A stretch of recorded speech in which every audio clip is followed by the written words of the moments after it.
Hello Honey's, நாங்கள் woodland angel. எங்கேயும் கதல் எப்போதும் கதல்ன்ற சீரியஸோட அடுத்த பட்டை பார்க்க போகிறோம் அப்படின்னு ஷென்னி இப்படி சொன்னதை பார்த்தோன்னே தயவு செஞ்சு அமைதியாக இருந்துருமா, ஏமா என்னை எப்படி கடுப்பேத்துற அப்படின்னு சொல்லிட்டு இவர் அங்கேருந்து போகலான்னு போகிறாரு. அதுக்கப்புறம் பார்த்திங்கன்னா இங்கே பார்த்தீங்கன்னா நம்மளுடைய பைஃபன்ஸ் படுத்துட்ருக்காங்க. நம்ம தீஜுன் வந்துட்டு அவங்கள காப்பாற்றிட்டு இருக்கிறத பார்த்தோன்னா நீங்களும் திரும்பவும் என்னுடைய வாழ்க்கையை காப்பாற்றிருக்கீங்க அப்படின்னு சொல்லிட்டு இருக்காங்க. அப்புறம் இங்கே நானாய் வந்துட்டு நம்ம ஹீரோயின்க்கு மன்னிப்பு கேட்குறாங்க. அவங்க சொல்கிறதெல்லாம் நம்பி நான் இதை செஞ்சுருக்கக்கூடாது, என்னை மன்னிச்சிருங்க அப்படின்னு சொல்லிட்டு. அப்புறம் இவங்களால வந்து நம்மளோட பைஃபன்ஸுவை காட்டுறாங்க. எந்திரிச்சு போகலான்ட்டு எந்திரிச்சு வராங்க. ஆனால் அவங்களால முடியல. அப்படியே தடுமாறிட்டு வரும்போது அவங்க ஒரு ஃபாக்ஸாகவே மாறிடுறாங்க. ஆனால் ஹீரோ நம்மளோட தீஜுன் வந்துட்டு அவங்க கையிலேயே தூக்கிக்கிட்டே நேராக வந்துடுறாரு ரூமுக்கு. அதை நினச்சிட்டு அவங்க என்ன தீஜுன் தூக்கிட்டு வந்துட்டாரா அப்படின்னு நினச்சி ஷாக்காகவே உட்காந்துட்ருக்காங்க. அதே நம்ம ஹீரோ வந்துட்டு நம்மளுடைய ஹீரோயினை பார்க்க வராங்க. இங்கே பாருமா, நீ நினைக்கிற மாதிரி சந்தோஷமாக அந்த மலையில் நம்ம இருந்த மாதிரிலாம் இருக்க முடியாது, இங்கே நிறைய ரூல்ஸ் இருக்குது அப்படின்னு எனக்கு புரிஞ்சிருச்சு. நீ என்னை மன்னிச்சிடு, அதனால உனக்கு நீ எல்லாம் சம்மந்தப்படலைன்னு எனக்கு புரிஞ்சிருச்சு அப்படின்னு சொல்கிறாங்க. நம்ம அந்த இடத்துல இருந்தப்போ தான் நம்ம சந்தோஷமாக இருந்தோம் அப்படின்னால பேசிகிட்டு இருக்காங்க. அப்புறம் அவர் இருந்துட்டு சரிம்மா நான் போகிறேன், எனக்கு வேலை இருக்குது அப்படின்னா சரி போயிட்டு வா அப்படிங்கிறாங்க. அதே இங்கே ஹீரோ நம்மளுடைய தீஜுன் வந்துட்டு நம்ம பைஃபன்ஸுக்கு திரும்பவும் கொஞ்சம் பவர்ஸ் எல்லாம் கொடுக்குறாரு.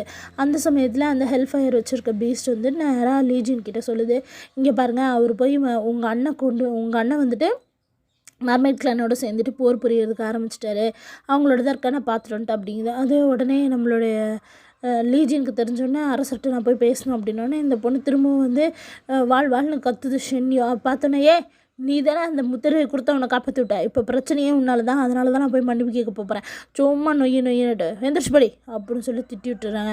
அதே நம்மளுடைய தீஜனை காட்டுறாங்க. அவர் வெளியே இருந்து வந்தோடனே நேராக நம்மளுடைய பைஃபன்ஷுவை கூப்பிட்டு பக்கத்தில் வச்சுக்கிறாரு. பைஃபன்ஷு அப்போவே ஹியூமன் ஃபார்முக்கு வந்திருப்பாங்க. தீஜனை பார்த்தோன்னே திரும்ப நார்மல் ஃபார்முக்கு வந்துட்டாங்க. அவங்க நினச்சிக்கிறாங்க நம்ம இப்படி ஹியூமன் ஃபார்ம்லேருந்து மாறினதை வந்து இவர் பார்த்துருக்கக்கூடாது, நம்ம வேறு இப்படி இருக்கமே, நம்ம ஒரே கில்ட்டி ஃபீலிங்காக இருக்கே அப்படின்னு சொல்லிட்டு அவங்க யோசிச்சுட்ருக்காங்க. அதே வந்துட்டு ஹீரோவை கூப்பிட்டு சொல்கிறாங்க, இங்கே பாருங்கள், நீ போயிட்டு நீ என்னை ரொம்ப டிஸப்பாயிண்ட் பண்ணுறப்பா, நீ வந்து போரில் வந்து அவனை கொண்டுட்டேன்னு சொன்ன அந்த கோல்டன் லைன் திரும்பவும் வந்திருக்கான் அப்படின்னு சொல்லிட்டு இருக்காங்க. அதே இங்கே வந்துட்டு நானாக இருந்துட்டு ஹீரோயின்கிட்ட நீங்கள் போய் வந்து நம்ம ஹீரோவுக்கு சூப் ஏதாவது செஞ்சு கொண்டு போய் கொடுங்க அப்படின்னு சொல்லிட்டு இருக்காங்க. அதே நம்மளுடைய கிங் வந்துட்டு நம்மளுடைய ஹீரோட்ட சொல்கிறாரு, இங்கே பாரு, நான் வந்துட்டு அந்த பொண்ணை வந்து ஃப்ரேம் பண்ணுறீங்கன்னு சொல்லிடுச்சுல, அந்த பொண்ணுக்காக நான் நிறைய பேர் அனுப்பிச்சிருக்கேன், அவங்க வந்து அவங்கள நல்லா பார்த்துக்குவாங்க அப்படிங்கிறாங்க. ஹீரோ வந்துட்டு வேணாம் நானே பார்த்துக்குறேன் அப்படின்னு சொல்லிட்டாரு. அதே லீஜன் வந்துட்டு நம்ம ஹீரோவை தேடி வந்து என்ன சொல்கிறாருன்னா, இங்கே பாருங்கள், நானும் வந்து எங்கள் அண்ணனும் அந்த கிளானில் சேர்ந்துட்டானா, அதனால் நானும் உங்களோட வரேன், என்னோட நல்லது எனக்கும் அதில் ஒரு தேவை இருக்குது, அவனை நான் பிடிச்சாதான் நான் நல்லா இருக்க முடியும் அப்படின்னு சொல்கிறாரு. ஹீரோவும் ஓகேன்னு சொல்லிடுறாரு. அதே நானாய் வந்துட்டு சொன்னதுனால நம்ம ஹீரோயின் வந்துட்டு அவங்களுக்கு சூப் எடுத்துகிட்டு வரும்போது இந்த சூஜின் பொண்ணு வேணும்னே அந்த மிரர் எடுத்து பேச ஆரம்பிக்குது.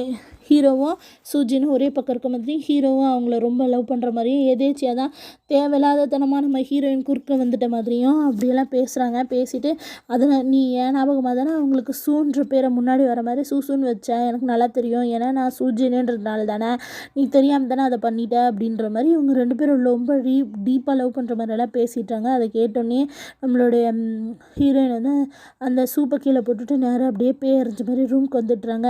ஆனால் இந்த சமயத்தில் நம்மளோட ஹீரோ வந்து சூஜின் கிட்ட போய் ஒழுங்கு முறையாக மிரரை கொடுத்துரு அப்படின்னா ஒன்றுமே தெரியாத மாதிரி என்ன மிரர் அப்படின்னு சொல்லி கேட்குறாங்க. அவர் அப்படியே நல்லா முறைக்கவும் துபுன்னு ஓடி போய் அந்த மிரர் எடுத்துகிட்டு வந்து கொடுத்துறாங்க. ஆமாப்பா, நீ அந்த கிளானில் சண்டை போடும்போது கீழே போட்டல அதுவா அப்படின்ட்டு. அதை வாங்கிட்டு வந்தோடனே ஹீரோயினை பார்க்கலான்ட்டு வராங்க. ஆனால் ஹீரோயின் மைண்டில் ஏற்கனவே அவங்க சொன்னது தான் நான் ஓடிக்கிட்டு இருக்கு, சூசூன்னு பேர் வச்சதே சூஜின் அப்படின்ற என்னோட பேர் இருக்கணுன்றதுக்காக தானே அப்படின்னு சொல்லிட்டுலாம் சொல்லியிருப்பாங்களே, அதெல்லாம் நினச்சி பார்க்குறாங்க. உடனே ஹீரோ வந்துட்டு ஏம்மா நான் இங்கே வந்து அப்படின்னு சொல்லிட்டு தொட வரும்போது நீங்கள் தொடாதீங்க அப்படின்றாங்க. சரிம்மா நான் ஒரு 6 மாதம் வெளியே போயிட்டு வந்துடுறேன்னு, திரும்பவும் போறியா அப்படின்றாங்க. உடனே இவர் வருத்தமா ஆமாம்மா அப்படின்னு சொல்லிட்டு போகிறாரு. அதே இங்கே கோஸ்ட் வேர்ல்டுக்கு வந்துட்டு நம்மளுடைய லீஜினும் ஷென்னியும் வந்துட்டாங்க போல். அங்கே வந்து ஷென்னியோ கிட்ட இனிமேல் இந்த குழந்தைய காப்பாற்ற முடியாது, குழந்தை செத்து போச்சு அப்படின்னே, குழந்தை செத்து போச்சுன்னு சொன்னினாலே நான் உன் வம்சத்தையும் அழிச்சிடுவேன்னு சொல்லியிருக்கல, ஏதாவது ஒரு பிளாக் மேஜிக் பண்ணியாவது என் பிள்ளையை காப்பாற்று அப்படின்னு சொல்லிட்டு இவங்க சொல்லிட்டு இருக்காங்க. ஆனால் லீஜின் இங்கே இருக்க தளபதிகளெல்லாம் பிரெயின் வாஷ் பண்ணிகிட்ருக்காரு. பிரெயின் வாஷ் பண்ணிட்டு என் கூட சண்டை போடுங்க, நாம் வந்து சந்தோஷமாக இருக்கோன்னா நிம்மதியாக இருக்கோம் 70 வருஷம்னா அதுக்கு நான் தானே காரணம். நீங்கள் வந்து இந்த மாதிரி உங்கள் அண்ணனை விட்டிங்கன்னா அவங்கெல்லாம் வந்துட்டு நம்ம ஹெவன்லி பேலஸில் இருக்கவங்கலாம் நம்மக்கிட்ட போர் புரிய வருவாங்க அப்படின்னு சொல்லி இங்கே இருக்க படைகளெல்லாம் திரட்டிக்கிட்டு நேராக ஹீரோ கிட்ட போய் நானும் உங்கள் கூட கலந்துக்கிறேன் அப்படின்னு சொல்கிறாங்க. அங்கே இருக்கவங்களும் அவரை சந்தோஷமாக ஏற்றுக்கிறாங்க. ஏன்னா ஒருத்தவங்க கூட்டுறாங்க அப்படின்னா அதில் இப்போ நல்லது தானே அப்படின்ட்டு நிறையா பேர் வேணும் அப்படின்ட்டு இவங்க என்ன பண்ணுறாங்கன்னா 4th பிரதரோட டீமையும் கொஞ்சம் கூப்பிட்டுக்கலாம் அப்படின்னு சொல்லிட்டு கேட்குறாங்க. ஏன்னா அவங்களோட நம்மளோட ஹீரோவோட வருங்கால மனைவியோட அண்ணன் தானே அப்படின்னு சொல்லிட்டு அங்கே இருக்க போர் தளபதிகளாக பேசிக்கிறாங்க. அதை பார்த்தோன்னே அவரும் வந்துட்டு கேட்குறாரு. அவரும் வந்துட்டு ஆமாம் நீ தங்கச்சியோட கணவன் அப்படின்றதுனால தான் நான் அவனுக்கு சப்போர்ட் பண்ணுறேன் அப்படின்ட்டுலாம் இவர் சொல்கிறாரு. கரெக்டாக அந்த இடத்துல ஜியன் வராரு. ஜியன் அவங்களுக்கு தேவையான நட்ஸ் எல்லாம் எடுத்துகிட்டு வந்திருப்பாரு. ஏப்பா நீ உன் தங்கச்சிக்காகவா நீ இதெல்லாம் செய்கிற, ஆனாலும் நீ இவர்கிட்ட ரொம்ப ஸ்ட்ரிக்டாக இருக்கப்பா அப்படின்னா அப்போ நாம் இப்படி பலத்தை காமிச்சா தானே நம்ம தங்கச்சி அவன் நல்லா வச்சுக்குவான், அதனால தான் அப்படின்றாங்க. நாம் இங்கே பொண்ணு பார்த்து மாப்பிள்ளை பார்த்து வச்சுருக்கோம். சப்போஸ் இவ்வளோ நாளாக உன் தங்கச்சியை காணுமே, அவள் வேறு யாராவது லவ் பண்ணியிருந்தா என்ன பண்ணுறது அப்படின்னு என்ன இருந்தாலும் நான் என் தங்கச்சிக்கு தான் சப்போர்ட் பண்ணுவேன். அவள் யாரை லவ் பண்ணாலும் நான் அவங்களுக்கு தான் சப்போர்ட் பண்ணுவேன். அப்போ ஒன்றும் பிரச்சனை இல்லை, இவர் இருந்திருந்தால் நல்லா இருந்திருக்கும்னு நினைப்பேன், அவ்வளோதான் அப்படின்னு சொல்லிட்டு நினைக்கவும் கரெக்டாக நம்ம ஹீரோயினை கட்டுறாங்க. ஹீரோயின் வந்து வெளியே வந்து உட்காந்துருக்காங்க. ஏன் இப்படி வெளியே வந்து உட்காந்துருக்கீங்க, ரொம்ப குளிர் காற்று அடிக்குது அப்படின்னு சொல்லிட்டு நானாய் சொல்லும்போது ஹீரோயின் சொல்கிறாங்க உள்ளே உட்காந்துருக்கா ரொம்ப போர் அடிக்குது அப்படின்னு சொல்லிட்டு. அதே இங்கே தீஜுனை கட்டுறாங்க. தீஜுன் வந்துட்டு ஒரு நல்ல இடமா இருக்குன்னு சொல்லிட்டு அன்னைக்குள்ள செஸ் விளாண்டுட்டு இருந்தாங்களே அந்த இடத்துல வந்து உட்காராரு. இந்த இடம் சூப்பராக இருக்குது அப்படின்னு சொல்கிறாரு. அப்போ வந்து நம்மளுடைய பைஃபின்ச்சு யார்கிட்ட இவர் சொல்கிறாரு அப்படின்னு யோசிக்கிறாங்க. அதே அங்கே வந்து உட்காந்தோன்னா நல்ல ஸ்ட்ராங்கான ஒரு ட்ரிங்க்ஸ் எடுத்து குடிக்கிறாங்க. அது வந்து நல்லா ஸ்ட்ராங்காக இருக்கும் போல். அதை குடிச்சோன்னே செம்ம ஸ்ட்ராங் அப்படிங்கிறாரு. அதே பார்த்திங்கன்னா கொஞ்ச நேரம் கழிச்சு அவரோட பேலஸில் நிறையா ட்ரிங்க்ஸ் பண்ணிவிட்டு அப்படியே படுத்துட்டு உட்காந்துட்டே அப்படி கண்ணு மூடியிருக்காரு. அந்த சமயத்தில் பக்கத்துலேயே நம்மளோட பைஃபன்ஷு வந்துட்டு ஹியூமன் ஃபார்முக்கு வந்திருப்பாங்க. வந்துட்டு பக்கத்துலேருந்து பார்த்துட்ருக்காங்க. அப்போ பார்த்துட்டே இருக்கும்போது திடீர்னு அவங்களுக்கு வந்து கிஸ் பண்ணணுன்னு தோணுதுனால மேலேருந்து அப்படியே லைட்டாக எழுந்து அவரை கிஸ் பண்ணிட்டுறாங்க. அவர் எந்த ரியாக்ஷனும் இல்லை. பைஃபன்ஷு தான் பயந்து திபுன்னு ஓடி வெளியே வந்துடுறாங்க. ஆனால் அவங்க ஓடினோடனே மெல்லமாக தீஜுன்னு கண்ணை திறந்து பார்க்குறாரு. அதுக்கப்புறம் அதை கொண்டு வந்து நம்மளுடைய சென்னிகிட்ட சொல்கிறாங்க, இந்த மாதிரி நான் வந்து அவரை கிஸ் பண்ணிட்டேன் அப்படின்னு சொன்னேன். நீ கிஸ் பண்ணும்போது அவர் என்ன பண்ணார், எந்த ரியாக்ஷனும் கொடுக்கல அப்படின்னு. ஆமாம் அவர் சரக்கு அடிச்சு மட்டையிட்டார் அப்படின்னு.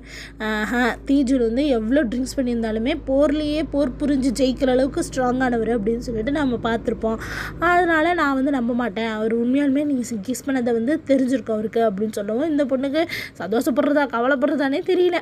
அதே வந்துட்டு இவங்க வந்து ஃபாக்ஸ் ஃபார்ம் அவங்களோட ட்ரூ ஃபார்முக்கு வந்துட்டு நம்மளோட ஹீரோயினை பக்கத்துக்கு வராங்க.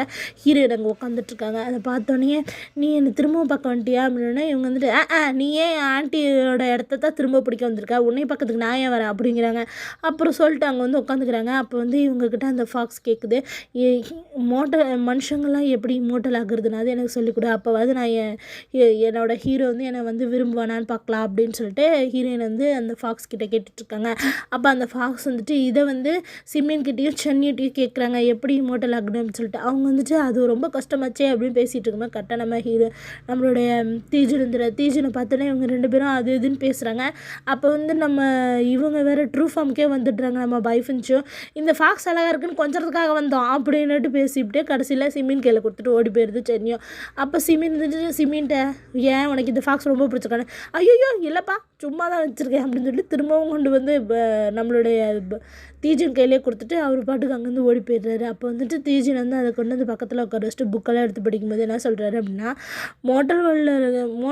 ஹியூமனாக இருக்கவங்களாம் இம்மோட்டல் ஆகுறது ஒன்றும் பெரிய விஷயம் கிடையாது. ஆனால் அது வந்து வாழ்க்கை ரொம்ப நீட்டமான வாழ்க்கை, ரொம்ப கஷ்டமான வாழ்க்கை, ரொம்ப தனிமையான வாழ்க்கை அப்படின்னு அவர் சொல்கிறாரு. சப்போஸ் நம்ம நினைக்கிறதுலாம் இவருக்கு புரியுதோ அப்படின்னு சொல்லி இப்போ தான் இந்த ஃபாக்ஸ்க்கே ஒரு டவுட்டே வந்துருக்கு. நம்மளுக்கெல்லாம் எப்போ வந்துச்சு, ஆனால் இவங்களுக்கு இப்போ தான் வந்திருக்கு. அது நம்மளுடைய ஹீரோவை கட்டுறாங்க. ஹீரோ வந்துட்டு நைட் ஆகிடுச்சு, ஆனால் அவங்கக்கிட்ட பேச முடியல. பேசுறதுக்காக மிரர் மட்டும் எடுத்து வச்சுட்டு பார்த்துட்ருக்காரு. அதே சமயத்தில் நம்ம ஹீரோயினும் அதே காப்பர் மிரரை பக்கத்தில் வச்சுட்டு பார்த்துட்டு இருக்காங்க. அதே சமயத்தில் அவர் நினச்சி பார்க்குறாரு, அப்போவும் நம்ம தனித்தனியாக தான் இருந்தோம், இப்போ என் பேலஸ்க்கே உன்னை கொண்டு வந்து வச்சுருக்கேன், ஆனால் நம்ம தனித்தனியாக தான் இருக்கோம், தயவு செஞ்சு என்னை மன்னிச்சிடு அப்படின்னு சொல்கிறதோட இந்த எபிசோட் முடியுது. அடுத்தடுத்த எபிசோடு பக்கத்துக்கு என் சேனல் சப்ஸ்கிரைப் பண்ணுங்கள். தேங்க்யூ.